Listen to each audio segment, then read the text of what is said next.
Ali Marshall ha diseñado un jardín con las plantas medicinales que Agatha usó en el dispersario y más tarde en sus libros. Nico, que che pasa? Por que non te levantas? Ten fame, non lle gustaba a comida do orfanato. Nico, non está?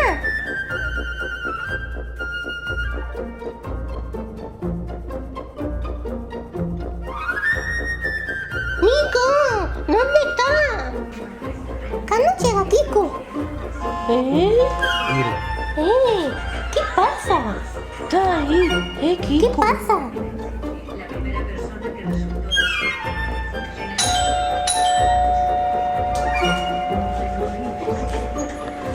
Miriam, non faltes.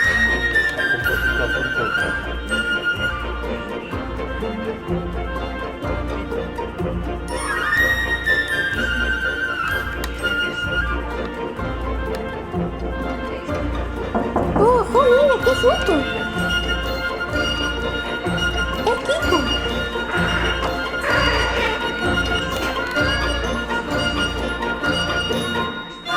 ¡Se observa! ¡Es Kiko! ¡Vamos, vamos! Sí, veña, vamos, vamos.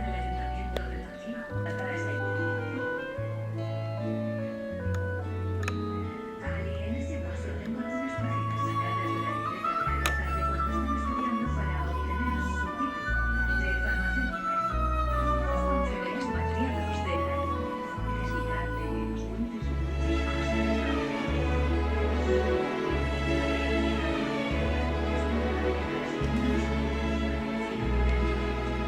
¡Oh! Oh, mira. Kiko, non te tires por riba, non vai facer daño.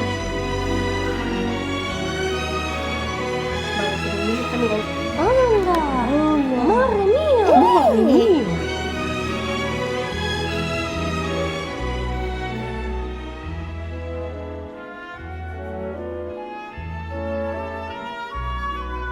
Hai que abrirle despacio, que non se lastime os ollos.